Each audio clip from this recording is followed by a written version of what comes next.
guys. So this is gonna be Life Through Western Eyes, our very first podcast number 1. So these are gonna be pretty chill, relaxed. We're just gonna be talking, just chilling. Talk about what's been going on and life. Yeah, just life in general. What is life? And then obviously we've been traveling a lot for the board game and stuff. So we've got podcasts on that channel for that, but we figured we'd do one on ours just for like regular living stuff. So yeah, let's get into it. Where are we? Oh yeah, we are in Tokyo, Japan. We've been here now for, what's the date? Like 3 weeks? Yeah, I'm saying about 3 weeks. We've been here for like 3 weeks, and then yeah, we're going to Osaka next week, I guess. Yeah, about a week from now. So that's a little bit south of here, and while we're in Osaka, we're gonna go to Kyoto and check that out and whatnot. How's Tokyo been? You like Tokyo? I do like Tokyo. Tokyo is interesting. There's lots to see. It's fucking massive, and we barely scratched the surface. But I think maybe I'll enjoy Osaka more. Apparently it's cheaper. People are more open down there. Like, even though this is a big international city, a lot of people here are still reserved. It's really hard to try to get to know some people, especially if you don't know the language or whatnot. But from what we've seen, they're not so foreigner friendly, I guess you can say. Not to say that they hate foreigners. I think they're just too shy or too afraid to get to know a foreigner and understand a foreigner. And I think Osaka might be a bit different. Based on what we heard, because we met a lot of people who've been to Osaka, and they said it's potentially better. You could probably get to know more people. They're more crazy down there. Something I read online too said Tokyo is more like a female, Osaka is more like a male. And I think by that, really? Yeah, I think by that they mean like, Yeah, what does that mean? you know, like maybe a female is more reserved compared to a guy.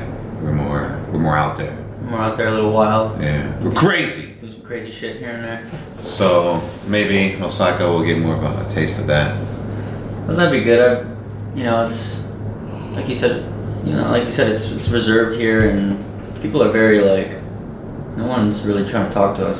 Versus like China and Hong Kong. You know, we started conversations like that 1 month in Hong Kong. Dude, we made so many friends and connections and stuff for everything really there. Some groundwork. Yeah, but like 3 weeks here, I feel like, have we made any friends that are Japanese? No. No, yeah, we haven't. And again, we don't speak the language, but like... Yeah, we did. We met a guy named Hiro. Oh, yeah. It's fucking awesome. That's right, actually, yeah. Hiro, if you're watching this, sorry, I forgot about you. You're the man. But and then I guess I've made one other kind of friend on Facebook who's Japanese, a guy from the cryptocurrency meetup. That's told me about the other ones. His name is also Hiro. Thank you to both heroes. But like, I don't know. Like, yeah, it's just not the same though. No, we're like... It's like... We haven't like hung out with them, you know? Like... We haven't really, I guess, made a strong effort. We made some sort of effort, but I guess nothing really tremendous. But there's even places like where we try to eat or go to this one little bar spot. It was pretty packed, but I think there was an available table there. But the moment we the moment we just walk up there, oh sorry, no space. And I was just like, alright man, like. So, and I heard about that a lot. Some places just don't accept foreigners. Don't know if it's the same in Tokyo, but I mean. Some of the other foreigners told me that happens in Tokyo. Yeah, it's crazy. There's a good amount of places, not like every place, but a decent amount of places that'll be like, nah. Especially they said if you have tattoos. But yeah, this has not been a problem. Rob, you know Rob from the board game meetups. He's talking.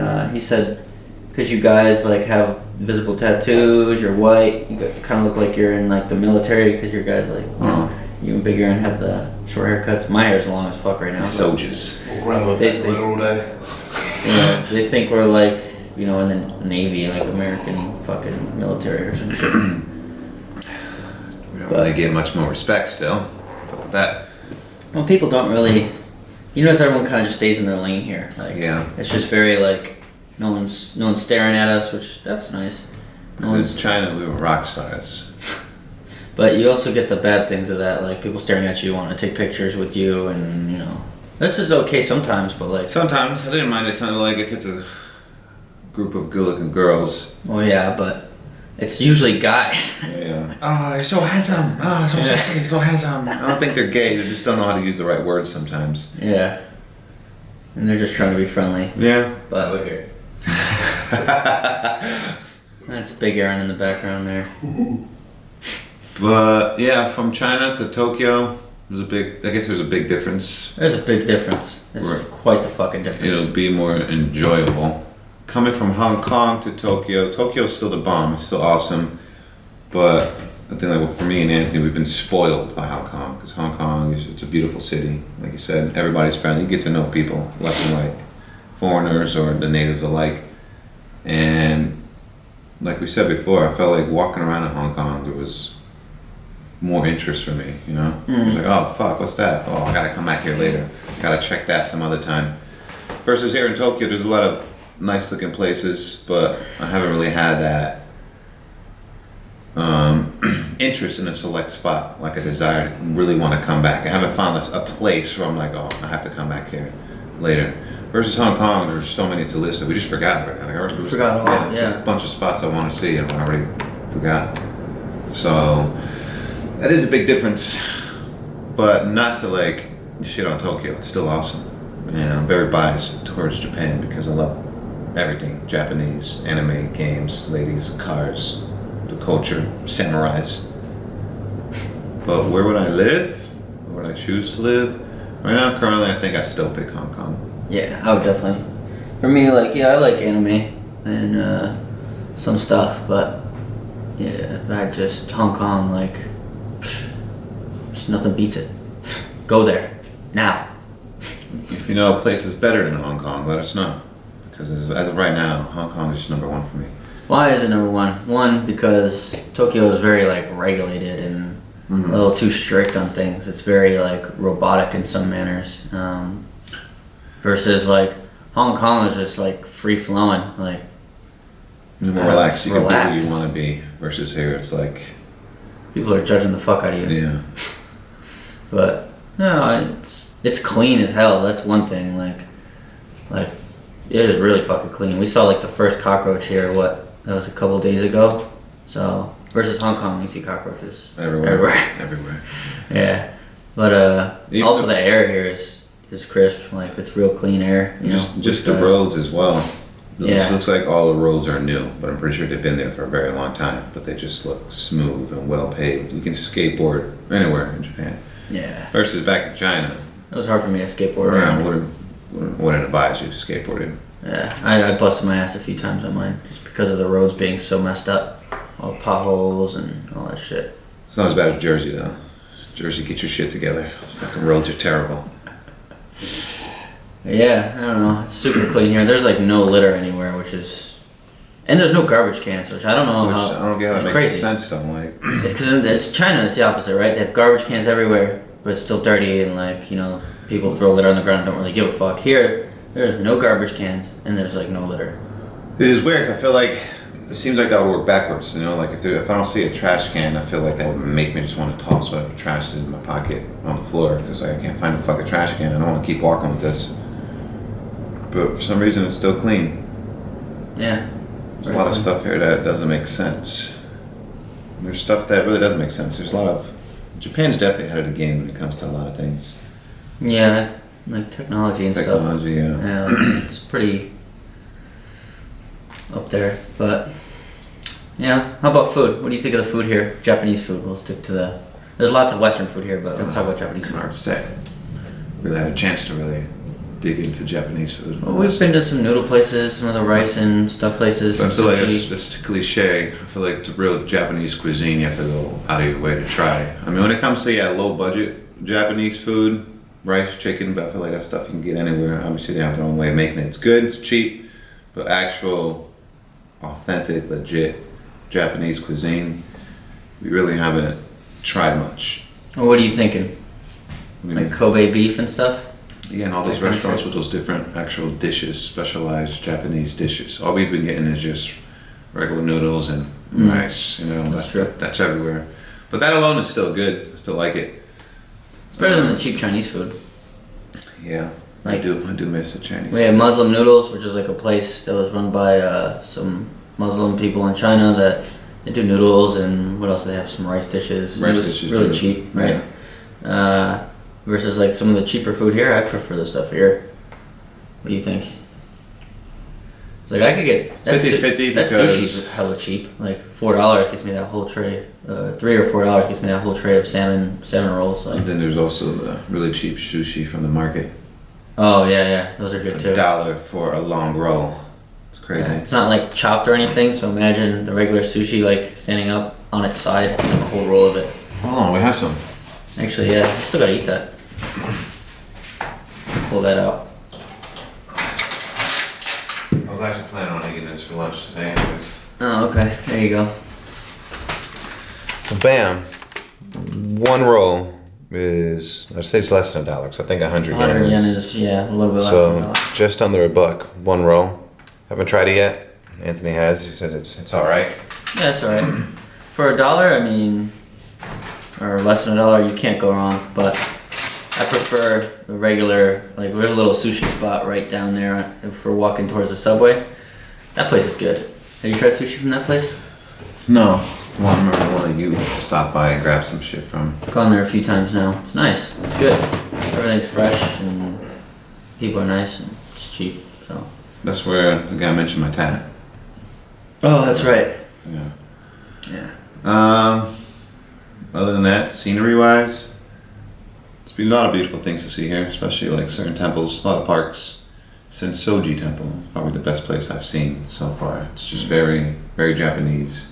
It's like visiting old Japan and not at the same time.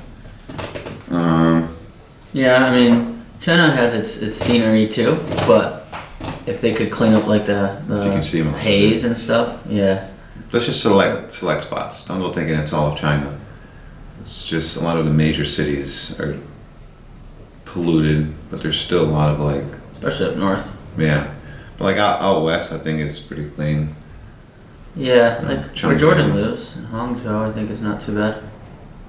But even they will probably get some bad days, maybe. I don't know. And some of the China pollution also comes to Japan. Yeah, it get blown over. So they were complaining about that last year, weren't they? I remember reading about that. Yeah, it's pretty interesting. What else does Japan has that we can compare to here? Pricing wise, Japan's fucking expensive. It's expensive. Compared to China. Haircut. I got my haircut here for like $20. I guess that's about US standard. Coming from China, you can pay fucking. Mine was 20 kwai. 20 kwai. That's like $3. $3 some change to get a haircut. No tip. Still no tipping in Japan. So. Yeah, just get my hair cut for $3 and then an extra $1 or so would trim my beard for me. Extra $10 here in Japan to trim my beard. That is ridiculous. It was $10 to trim your beard? So it was 1,000 for a haircut, and then it's an extra. What did I say? It was $10, yeah. And another 1,000 yen for him to just fuck around with my beard. It's crazy. Yeah. So I need to get a haircut actually. I keep saying that, but I need to go there eventually. Hong Kong haircuts are expensive. Yeah, well, we were going to like legit barbers. You could go to like Josh just went to like the regular local places where it was cheaper. What did you say? I don't remember, but I remember looking those places up and like, yeah, you could get haircuts for like $10 there. Yeah. Oh, nice. Yeah, because the last haircut we had in Hong Kong, I paid like $45. Yeah. Like 400. Was that when they trim your beard and shit too? That's why, right? Yeah. Yeah. I think he did trim my beard. Yeah. They didn't do much though. No, yeah. It was fucking ridiculous. It was like an extra $20 just for him to shorten it or some shit. Yeah, but that's like a westernized barber place where they speak English and stuff. If you go to like the local joints where they don't speak English, yeah, it'll be a little harder, but you can just bring a picture like we used to do in Jinan, you know? Before I could tell the guy what I wanted in Chinese, you know, in the beginning it was just kind of like... Yeah, it was fucking hard for me when I first went. It was me and Michael, man. First haircut in China. Didn't know no Chinese. But this is why I love China. Went to a barber shop or hair salon. There's no barbershop, so we were at. Not in England. No. Not where we were. And literally, like, all the 7 workers stopped what they were doing and huddled around to try to help us. All of them just stopped. Like, stopped cutting this guy's hair just to come to us and try to figure out what we needed. It was like 30 minutes of trying to translate shit, and we finally got our haircuts. But I like that, you know. It's good service. People actually want to help. How did the haircut come out? Yeah, pretty good, actually. My first haircut. My first haircut, I remember, it was when I lived in Aba, that like little district there. I went there and fucking I came out looking like a Russian guy. Really? Just like, yeah, it was very interesting. I had like a flat top here and like, it was weird, yeah. I don't know how they did it, but I looked very strange. Comrade, you have a nice cut. Yeah, something like that. And they gave me kind of like a, you know, kind of like a fade on the sides, like shorter on the sides, longer on the top, but the picture I showed them was just a buzz of like a 1 all the way around. Ting badong. Yeah, I showed it, it was just like, it's all the same, homie. But yeah, that was when I first moved there, and my Chinese was terrible. They don't understand fades. No, I wasn't even going for a fade, and he tried to give me a fade, and it didn't work either. So. Because the fades in China, you'll see, they come down, you know? It's not like, I'm used to getting a fade just all over. Yeah. All over, but there it's... just like the side part here. And it just looks weird. Yeah. You know, I guess it can look cool to some extent. It depends on who you are, if that's the kind of style you want, but it's not a fade for me. No, not for us. They like it, but yeah, for me and stuff, yeah, I agree.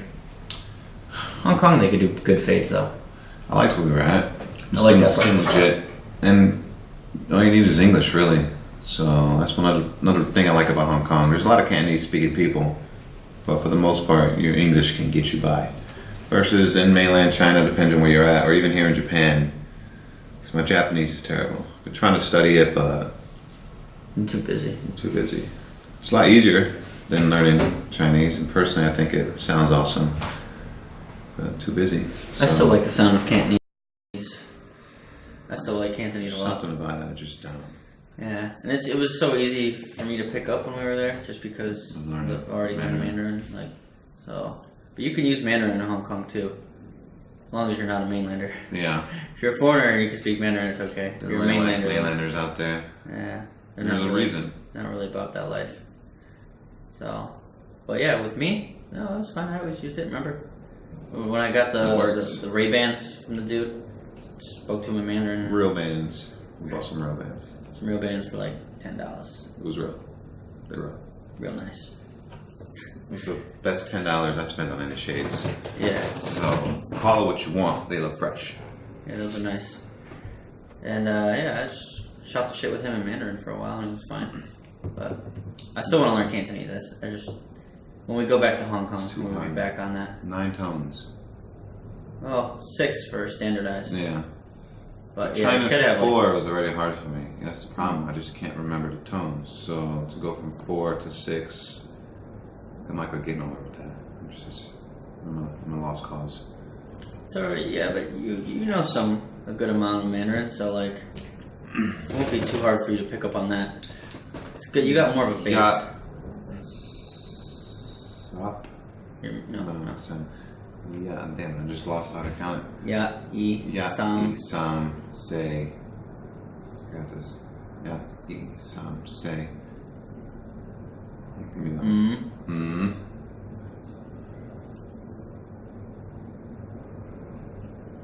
Lo. Sa. Pa. Gao. Sa. 1 to 10. Boom. I'm getting places.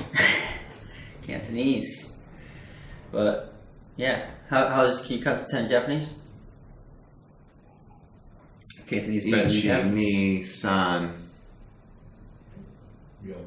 Yom. Or she. I believe I'm the one that's supposed to be counting here. Yeah. Shut up. I can't be cheating. What was it again? 5? Go. Rocco. Okay. 7 ones. Give me a hint. There's 2. One begins with an N, one begins with a... No, Nana. There you go. Hachi.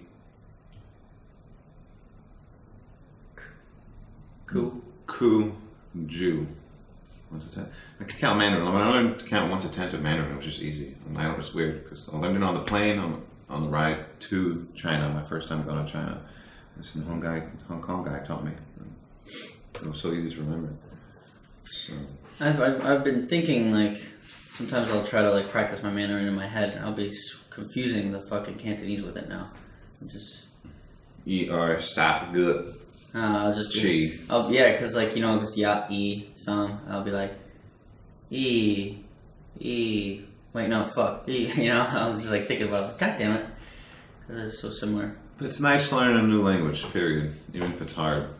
At least with me, I feel like it's an accomplishment. That's why I liked China. That's one thing I do miss about it was I got used to it. I was able to kind of speak the language and get by.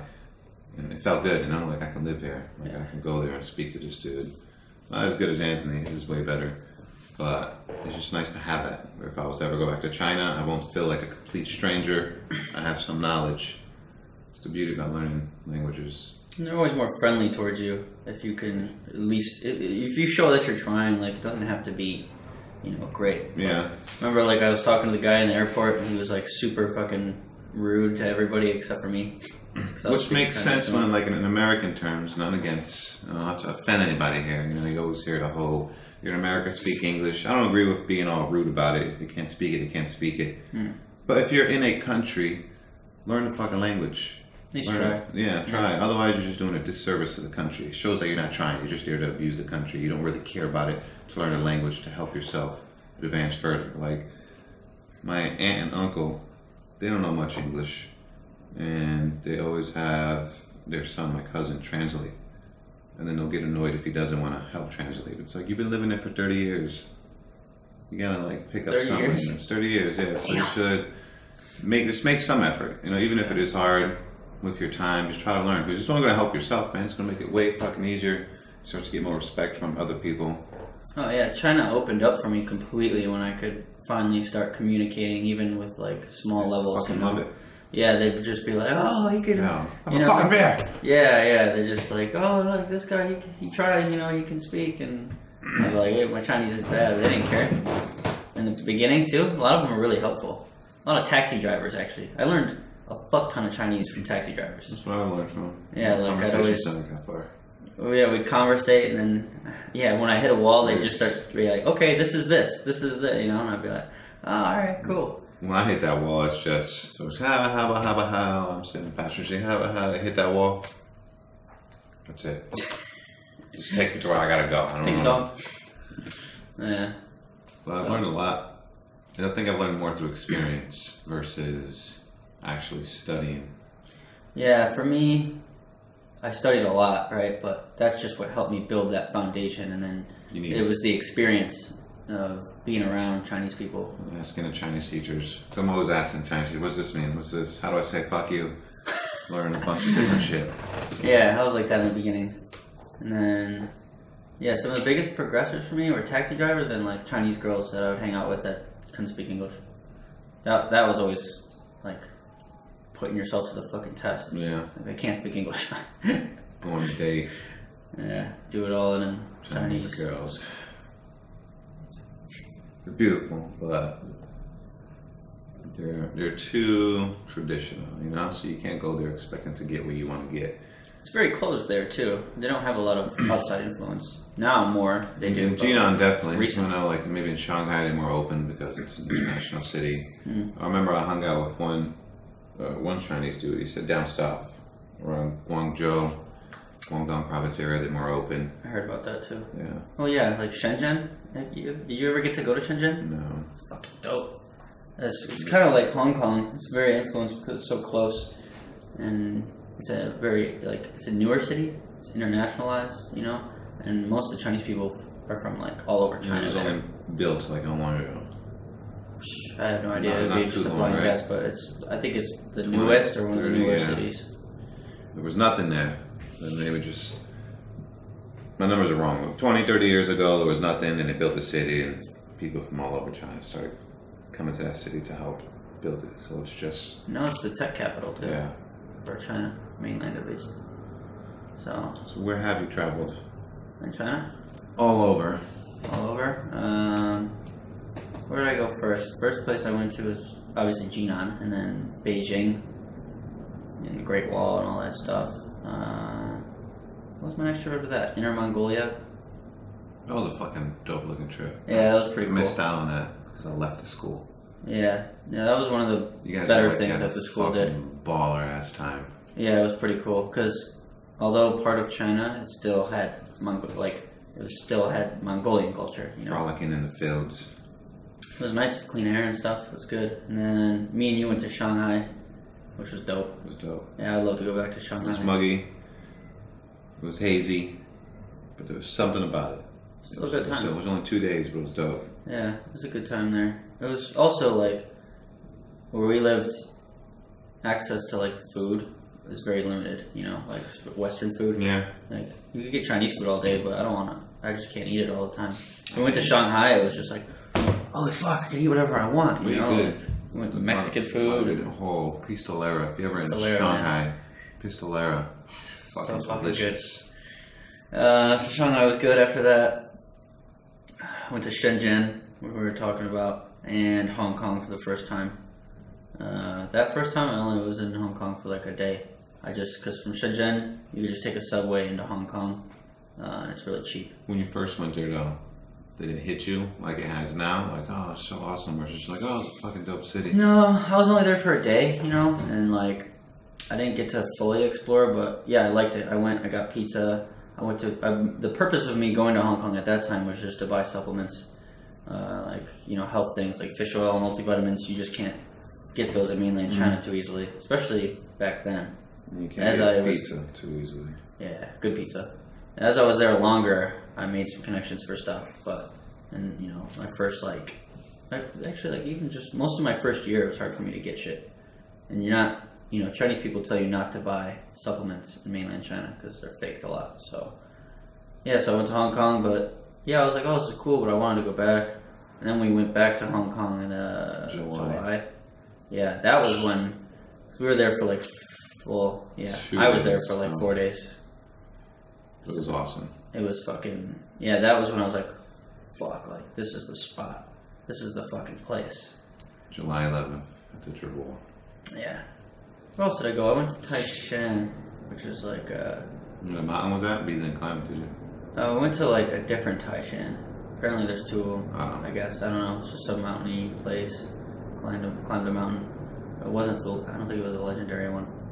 But, yeah. I feel like I'm missing a place in China, but that's about it. And then we went back to Hong Kong in September, and we lived there for a month. And that was just like the best fucking month. Yeah. Like that shit was just... That's when we laid down our foundation. Yeah. It was hot as fuck. That's the only downside of Hong Kong. Right now it's probably fucking awesome though. Yeah, yeah. From what Anto was posting on Facebook, it was like 70s and stuff, so... Like, I would take that. It's a little bit warmer than it is here. Yeah, when we go back, it should be cool because we go back mid-January, and it might be cold back in the States where I'm from. But over there, it's probably just gonna be perfect weather. I can see it just being. Yeah, it's gonna be nice. It's gonna be nice to not have to deal with like a real cold winter this year. That's what stopped us from exploring a lot. Just too hot. Too hot. You know, just trying to find some AC. Because you want to climb a mountain, if you want to do a lot of walking when it's fucking boiling outside, you lose that desire because you're fucking dying. So, yeah, we went to like one temple place. Remember? We kind of had to go up. 10,000 Buddha monastery. Yeah, whatever it was. It wasn't too bad. It was hot though. Remember when we came down? We were just drenched. We're like, we need to find a mall, sit down in the air conditioner, just dry up. Like it was bad. Personally, I like 1,000 Buddha Mountain better. And Jinan? Yeah. Yeah, me too. You've seen our video. Check it out. It's 1,000 Buddha Mountain in Jinan. That place was nice. It was nice. If you could take the haze off too, it'd be even better. Oh hell yeah! It was quite the hike, but there's something about it. I felt like there was more to see in that mountain. There was a lot well, maybe not a lot, but I think there were still parts in 10,000 Buddha Monastery where we couldn't go. It was that jade statue or. Oh, the thing was closed off to the right. The waterfall. Yeah. It looked like it would have been nice. It was still pretty nice, but it also, yeah, like you said, it subtracts the enjoyment when you. All right, guys. So we were talking more, but the camera cut off, and I went to check, and yeah, it was off. So But it's already like around 30 minutes, so we'll end it at that for the first podcast. Nice and short. Any questions or comments or whatever, leave them down below. Also, if you want us to talk about anything during a podcast or one of these talks, like you guys have some questions like something about Japan, how's this, or how's this in China, how's this in Hong Kong, or whatever. Or Thailand, Vietnam, I've been there. Some crazy stories. Yeah, that's one place I would still like to go. Both places. You should definitely check it out. Yeah, we'll do that after this. But yeah, you got anything to add in there? No. Like, share, subscribe. Oh, I got one more thing. We're going to be starting a cryptocurrency channel too. Oh, yeah. So we know that obviously not everybody's into it, so we're not going to do it on this channel. We're going to have another channel. What's the channel called? Blackfellas. We haven't made a video yet, but we're going to do that today. We're going to be teaching. Basically, we'll be teaching Big Aaron over there about cryptocurrency. He has some questions. So basically, the idea is we're going to film it. He's going to ask us stuff like, what is Bitcoin? Or why should I, any questions he has basically, and then we're going to try our best to answer. But it's going to change the world. It is. So if you don't know what cryptocurrency is, get on it anyways. And watch out for the videos. I'll put them on Facebook or whatever. That's good. I'm going to do game reviews. Well, that's on frenemies. Yeah. But until next time, we'll catch you. Peace.